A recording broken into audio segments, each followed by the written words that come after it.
എൻ്റെ അടുക്ക പറഞ്ഞു തുടങ്ങിയത് ആരവം തൊട്ടാണ്.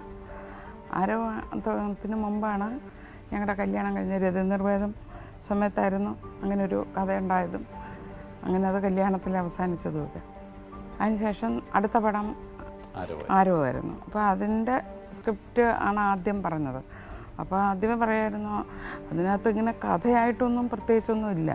ഒരു ഗ്രാമത്തിൽ നടക്കുന്ന സംഭവം, ഒരു ഗ്രാമം എങ്ങനെയാണ് എന്നുള്ളത് മാത്രമേ ഞാൻ അതിനകത്ത് ഉദ്ദേശിക്കുന്നുള്ളൂ. ഇല്ലാതെ കണ്ട് വേറെ ഒന്നും ഇതായിട്ടില്ല. ഒരു ചേഞ്ച് ആയിരിക്കും. നോക്കുമ്പോൾ അത് പ്രൊഡ്യൂസ് ചെയ്യാനുള്ളത് നമ്മൾ മാത്രമായി, നമ്മൾ തന്നെ പ്രൊഡ്യൂസ് ചെയ്യാം എന്നുള്ളൊരു ലെവലെത്തിയിട്ടാണ് ഞങ്ങളത്, അങ്ങനെയാണ് ഇത് തുടങ്ങുന്നത്. പക്ഷേ ആ പടം അദ്ദേഹം ഉദ്ദേശിച്ചത് ഇത് വലിയ ലെവലിലൊക്കെ ആൾക്കാരെ സ്വീകരിക്കും എന്നുള്ളതായിരുന്നു.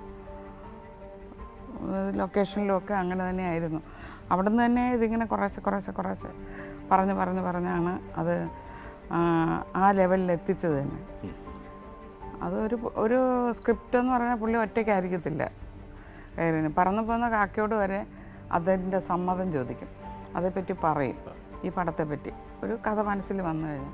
അപ്പം ഞാൻ പറയാറുണ്ട്, ഇങ്ങനെ എല്ലാവരോടും പറഞ്ഞു കിടന്നാൽ അത് വേറെ എല്ലാവരും മോട്ടിച്ചുകൊണ്ട് പോകത്തില്ല.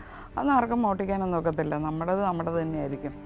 അങ്ങനെയൊന്നും ആരും മോട്ടിക്കത്തൊന്നുമില്ല എന്നൊക്കെ പറയും. ആരോടാണെങ്കിലും ഇത് പറഞ്ഞു കൊടുക്കും. അപ്പോൾ അവരുടെ കയ്യിൽ നിന്ന് എന്തെങ്കിലും കിട്ടുവാണെങ്കിൽ അത് നല്ലതാണെങ്കിൽ അതും കൂടെ പുള്ളിയെ സ്വീകരിക്കും. അങ്ങനെ അന്ന് ഈ പ്രതാപൊക്കെ എപ്പോഴും കൂടെ ഉണ്ടായിരുന്ന ആളായിരുന്നു. പ്രതാപും വേണു ആയിരുന്നു ഏറ്റവും കൂടുതൽ അടുത്ത് ഉണ്ടായിരുന്നത്. സീനൊന്ന് എഴുതി അത് സീനിൽ അഭിനയിക്കുമ്പോൾ തന്നെ അപ്പോൾ ഇങ്ങനെ ഉണ്ടാക്കി ഇത് പറഞ്ഞുകൊണ്ടിരിക്കും. അങ്ങനെയുള്ള ഒരു ഇതുണ്ടായിരുന്നു ഓരോ കഥയ്ക്കും. അങ്ങനെ ആരവം, അതേപോലെ തന്നെ എനിക്ക് താഴ്വാരം ശരിക്കും വാസുവേട്ടൻ പറഞ്ഞത് 2 ഫ്രണ്ട്സിൻ്റെ കഥ എന്ന് മാത്രമേ ഉള്ളൂ. 2 ഫ്രണ്ട്സ് മാത്രമേ ഉള്ളൂ ആ പടം.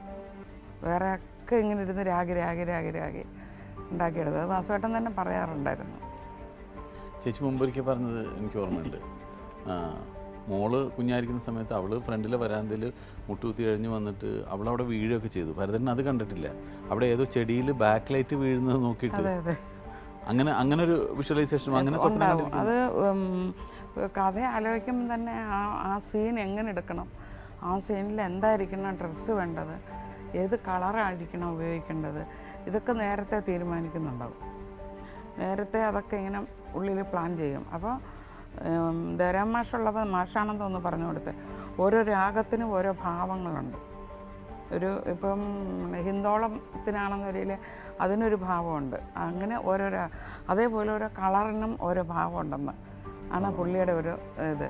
അതായത് അദ്ദേഹം ഡയറക്റ്റ് ചെയ്യുന്ന പടത്തിൽ അയലിടുന്ന നമ്മൾ പുറത്ത് അയൽ ഇപ്പോൾ ആർട്ടിനോട് പറയും 2 തുണി അവിടെ നനച്ചുകൊണ്ടിടും എന്നല്ലേ പറയുള്ളൂ. ഇത് അതുപോലും ഏത് കളർ ഇടണം എന്നുള്ളത് പുള്ളി പറഞ്ഞു കൊടുക്കും. അവിടെ ചുവപ്പ് ബ്ലൗസ് ഇടുക, അല്ലെങ്കിൽ ഒരു വയലറ്റ് കളർ അവിടെ കൊണ്ടിട്ട് ഒരു ലുങ്കി, അത് ഇന്ന കളർ ലുങ്കി കൊണ്ടിടുക, ഇങ്ങനെ പറയും. അത് ഞാൻ വേറെ ആർക്കും കണ്ടിട്ടില്ല. ആ ഒരു ഇത് ചിട്ടയോടുകൂടി പറയുന്നത് നമുക്ക് തോന്നും എല്ലാം വളരെ അശ്രദ്ധാപൂർവം ചെയ്യുന്നതാണെന്ന്. പക്ഷെ എല്ലാത്തിലും ശ്രദ്ധ ഉണ്ടാവും. കാര്യം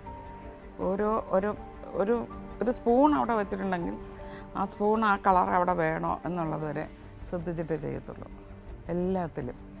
അത് വേറെ ആർക്കും കണ്ടിട്ടില്ലെന്നാണ് എനിക്ക് തോന്നുന്നത്. ഒരുപാട് നല്ല അഭിനേതാക്കളെ നമുക്ക് തന്നിട്ടുണ്ട് ഭരതേട്ടൻ്റെ സിനിമകളിലൂടെ, ഭരതേട്ടൻ്റെ കഥാപാത്രങ്ങളിലൂടെ നല്ല നല്ല ക്യാരക്ടേഴ്സിന് ഒരുപാട് നടന്മാരെ നമുക്ക് നെടുമുടി വേണുവിനായാലും അച്ഛൻകുഞ്ഞിനായാലും പ്രതാപത്തിനായാലും ഒക്കെ നമുക്ക് ഭരതേട്ടൻ ഇങ്ങനെ സമ്മാനിച്ചിട്ടുണ്ട്. അപ്പോൾ അഭിനയത്തിൻ്റെ ഏറ്റവും സൂക്ഷ്മ മർമ്മം അറിയുന്ന ആളാണ്.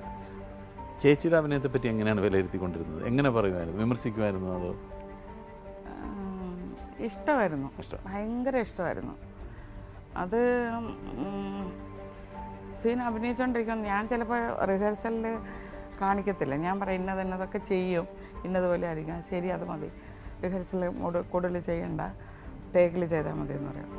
അങ്ങനെ പക്ഷേ എന്നാൽ പോലും ഒരു ആർട്ടിസ്റ്റിനെ കൊടുക്കുന്ന മര്യാദയേക്കാൾ കൂടുതൽ പുള്ളി അസിസ്റ്റൻറ്റ് ഡയറക്ടർക്കും ക്യാമറാമാനും കൊടുക്കാറുണ്ട്. അത് നമ്മൾ അവരെ ഒന്നും പറയണമെന്ന് പറ്റത്തില്ല. ഇതെന്താ കണ്ടിന്യൂറ്റി, ഇത് നേരത്തെ പറഞ്ഞു തരാമെന്നൊക്കെ ചോദിച്ചാൽ നിങ്ങൾക്ക് എന്താ നോക്കിയാൽ, നിങ്ങൾ ഇതിൽ അഭിനയിക്കുന്ന ആളല്ലേ, നിങ്ങൾക്കും കൂടെ ഒന്ന് നോക്കിക്കൂടെ, അവർ തന്നെ പറയണമെന്നെന്താ ഇത്ര നിർബന്ധം എന്ന് ചോദിക്കുന്ന ഒരാളായിരുന്നു. അത് ഇപ്പം ഞാൻ ആ അമരത്തിലൊരു സീന് ഇങ്ങനെ അശോകൻ കല്യാണം കഴിച്ചുകൊണ്ട് വരുന്ന ഒരു സീനുണ്ട്. അത് എടുത്തുകൊണ്ടിരിക്കുമ്പോഴത്തേക്കും എനിക്കാണെന്നൊരു ഫസ്റ്റ് ടേക്കിനും ഒക്കെ ആയില്ലെങ്കിൽ പിന്നെ കരച്ചിലൊന്നും അത്ര വേഗം വരികയല്ല, പിന്നെ ഗ്ലിസറിൻ ഇടണം, അതൊരു നിർബന്ധം. ഇല്ലെങ്കിൽ ഗ്ലിസറിൻ ഇല്ലാതെ കരയാം. ഗംഭീരമായിട്ടൊക്കെ അഭിനയിച്ച് ആ പൊന്നെ ഓടി വഴി തോന്നിയതൊക്കെ പറഞ്ഞ് മുരളി വന്നു എല്ലാം കഴിഞ്ഞ് ഷോട്ട് കഴിഞ്ഞപ്പോൾ പറയുകയാണേ വൺ മോർന്ന്. അയ്യോ അപ്പം എനിക്കങ്ങ് ദേഷ്യം വന്നു. ഞാൻ പറഞ്ഞു ഇതെന്തോ ഇനിയിപ്പോൾ ഇത് വൺ മോർ എടുക്കാനും നോക്കത്തില്ല, എനിക്ക് ഇതുപോലൊന്നും വരത്തില്ല എന്ന് പറഞ്ഞാൽ നിങ്ങളുടെ സൗകര്യം മാത്രം നോക്കിയാൽ പാടില്ല, ഇവിടെ വേറെ ആൾക്കാരില്ലേ അവരുടെയും കൂടെ സൗകര്യം നോക്കണ്ടേ. അപ്പോൾ എന്താണെന്ന് വെച്ചാൽ ക്യാമറ അത് ഒരു ലൈറ്റ് ഓഫായിപ്പോയി. അപ്പോൾ അത് മാറ്റിയെടുക്കണം എന്ന് പറഞ്ഞിട്ട് എന്നാൽ അപ്പം അത് തീരുന്നതിന് മുമ്പ് എന്താ പറഞ്ഞുകൂടായിരുന്നു എന്ന്. അത് സൗകര്യമില്ല, ഇപ്പോഴേ പറയാൻ പറ്റുള്ളൂ. അങ്ങനെയൊക്കെ ചില ചില്ലറ കാര്യങ്ങൾ അതിനൊക്കെ പെടണം, അത്രയേ ഉള്ളൂ. അത് പറഞ്ഞ് അപ്പം തന്നെ അങ്ങ് തീരുകയും ചെയ്യും. എന്നും ഈ നാച്ചുറൽ ആക്ടിങ്ങിനോട് ഒരു ഭയങ്കര ഇഷ്ടമായിരുന്നു. അതെ. അപ്പോൾ ഒരിക്കൽ എന്നോടുള്ള ഞാൻ ഒന്നിച്ച് ട്രെയിനിൽ യാത്ര ചെയ്ത സമയത്ത് ഒരിക്കൽ എൻ്റെ അടുത്ത് പറഞ്ഞിട്ടുണ്ട്. അപ്പം എൻ്റെ തുടക്കകാലമാണ്. അപ്പോൾ പറഞ്ഞിങ്ങനെ ഈ ഏറ്റവും നല്ല നടൻ ശ്രദ്ധിക്കേണ്ട ഏറ്റവും വലിയ കാര്യം ഏറ്റവും നന്നായിട്ട് അഭിനയിക്കാതിരിക്കുകയാണ് വേണ്ടതെന്ന് പറയുമായിരുന്നു അന്നിങ്ങനെ. നമ്മൾ അഭിനയിക്കണമെന്ന് തോന്നരുത്, അത് ഏറ്റവും നാച്ചുറലായിട്ട് പറയും. അത് എല്ലാം അങ്ങനെയാണെന്നാണ് പറയുന്നത്. അതൊരു ഫോട്ടോഗ്രാഫി പോലും എന്താണെങ്കിലും നമ്മൾ അതിൻ്റെ ഇടയ്ക്കൊരു ആ ഫോട്ടോഗ്രാഫി അല്ല നോക്കേണ്ടത്, അത് ആ സീനിൻ്റെ ഭാഗമായിട്ട് അങ്ങ് നിൽക്കണമെന്ന് എപ്പോഴും പറയും.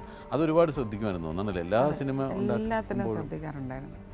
നമ്മൾ ഒരു കളറ്, ഒരു ആ ബാക്ക്ഗ്രൗണ്ടിൽ എന്താണ് വേണ്ടത്, ഏത് ലൈറ്റിലാണ് നമുക്കത് ചെയ്യാമെന്നുള്ളതൊക്കെ അതായത് സ്ക്രിപ്റ്റ് എഴുതുമ്പം തന്നെ പുള്ളി അതിൻ്റെ ഓരോ ഫ്രെയിം എത്ര ഫ്രെയിം ഉണ്ടാവും, ആ പടത്തിന് എത്ര ഷോട്ട് എടുക്കണം, ഇത് ഏതിൽ അവസാനിപ്പിക്കണം എന്നുള്ളത് മനസ്സിൽ കുറിച്ചിട്ടിട്ടുണ്ടാവും. അതുകൊണ്ട് എന്താ ഒരു സങ്കോചം ഉണ്ടാവത്തില്ല. സീൻ തന്നെ അതിലൊരു ടെൻഷൻ ഉണ്ടായിരുന്നത് എന്താ വെച്ചാൽ ലോഹിയായിട്ട് വർക്ക് ചെയ്തുകൊണ്ടിരിക്കുമ്പോഴേ, ലോഹി ഈ അമരമാണ് ആദ്യം വർക്ക് ചെയ്യുന്നത്. ലോഹി സ്ക്രിപ്റ്റിൽ എഴുതി പൂർത്തീകരിച്ച് കൊടുക്കത്തില്ല, വൺ ലൈൻ ഇല്ല, ഒന്നുമില്ലാതെ ഭയങ്കര ടെൻഷനായിരുന്നു ആ സമയത്ത്. ഇതെങ്ങനെയാണ് കാണാൻ പറ്റുന്നില്ല, പുള്ളിക്ക് കാണാൻ പറ്റുന്നില്ല സിനിമ മൊത്തം. മറ്റേതാണെങ്കിൽ ജോൺ പോളൊക്കെ കൂടെ ഉള്ളപ്പോഴാണെങ്കിൽ എഴുതി വലിച്ചു കീറി തന്നെ കൈയുടെ കുഴ ഒടിഞ്ഞിട്ടുണ്ട്. ആ ഓർമ്മയ്ക്കായും ഒക്കെ എഴുതി കീറി കളഞ്ഞത് പേപ്പർ ഉണ്ടായിരുന്നെങ്കിൽ നമുക്ക് ലോകം മുഴുവൻ കീഴടക്കാൻ തോന്നും. അത്ര എഴുതി ഒടുക്കം ജോൺ പോൾ യാത്ര പറഞ്ഞ് പോയ സംഭവമൊക്കെ ഉണ്ട്. പക്ഷെ പുള്ളി മനസ്സിൽ കാണും അപ്പം തന്നെ. പക്ഷേ ലോഹിയായിട്ട് പിന്നെ അത് കഴിഞ്ഞപ്പോഴത്തേക്കും ഒന്ന് ഇണങ്ങിയായിരുന്നു. പിന്നെ എന്നാൽ പോലും അതയൊക്കെ ചെയ്യുമ്പോൾ ഒരു ടെൻഷൻ ഉണ്ടായിരുന്നു. എന്നാൽ എല്ലാം റെഡിയായി പുള്ളിയുടെ റൂമിൽ ചെല്ലുമ്പോൾ അപ്പം എടുക്കാനുള്ള സീൻ കിട്ടുന്നത്. അപ്പോൾ അതൊരു ചെറിയൊരു ഇതിൻ്റെ അടുത്ത സീൻ എന്തായിരിക്കും, അതിൻ്റെ പിന്നെ വരുന്ന സീൻ എന്താണെന്നുള്ളതിനെ പറ്റി എന്താണ് ഡയലോഗ് പറഞ്ഞത്, നമ്മൾ എങ്ങനെയാണ് അത് കൊണ്ടുവരേണ്ടതെന്നൊക്കെ ഇത് പുള്ളി നേരത്തെ തീരുമാനിക്കും. ഒരു മൊത്തത്തിൽ ആ സിനിമ മൊത്തം കണ്ടു കഴിഞ്ഞ് ഇപ്പോൾ ഇന്നത്തെ വർക്ക് കഴിഞ്ഞാൽ നാളെ എന്തൊക്കെയാണ് എടുക്കാൻ പോകുന്നത്, നാളെ രാവിലെ എടുക്കുന്ന ഷോട്ട് ഏതാണ് എന്നുള്ളതൊക്കെ അസിസ്റ്റൻ്റ് ഡയറക്ടർ അടുക്കൽ പറഞ്ഞിട്ട് ഇന്നതൊക്കെ ചെയ്യുന്ന ബാക്കി ഞാൻ വന്ന് ചെയ്താൽ മതി എന്ന് പറയും.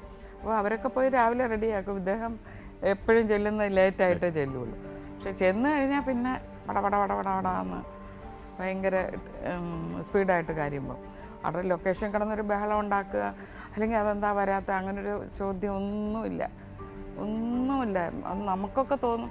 അത് നമ്മുടെ KTC ഗംഗേട്ടൻ്റെ ഭാര്യ പറയായിരുന്നു, ഷെറിൻ പറയും, നമുക്ക് തോന്നുന്നു സീനൊന്നും ഈ പറഞ്ഞ ഡേറ്റിലൊന്നും പടം തീരത്തില്ലെന്ന്. പക്ഷെ 2 ദിവസം മുമ്പേ തീർന്നിട്ടുണ്ടാവും. അത് എങ്ങനെയാണ് ഇത് ശരിയാകും? എല്ലാം മനസ്സിലിങ്ങനെ ഒതുക്കി വെച്ചിട്ട് തീരേണ്ട സമയത്ത് അതൊക്കെ തീർത്തിട്ടുണ്ടാവും. ഈ പാട്ടിനോടുള്ളൊരു ഇതുണ്ടല്ലോ, അതായത് മ്യൂസിക് ഡയറക്റ്റ് ചെയ്ത് തുടങ്ങുന്നത് എനിക്ക് തോന്നുന്നു കാതോട് കാതോരത്തില്ല. നേരത്തെ ഉണ്ടായിരുന്നു പാട്ടിനോട് ഇത്ര പാട്ട് ഭയങ്കര ഇഷ്ടമായിരുന്നു. അത് വീട്ടിലെ അമ്മയൊക്കെ പറയുന്നത് കേൾക്കാം, കൊച്ചിലെ നന്നായിട്ട് പാടുമായിരുന്നു. പാട്ട് പഠിച്ചതല്ല, എന്നാൽ പോലും പാട്ടിനോട് ഭയങ്കര ഒരു ഇതാണ്. പിന്നെ നല്ല താളജ്ഞാനം ഉള്ളത് കൊണ്ട് ആ താളത്തിനനുസരിച്ചായിരിക്കും ഷോട്ട് വരെ പ്ലാൻ ചെയ്യുന്നത്.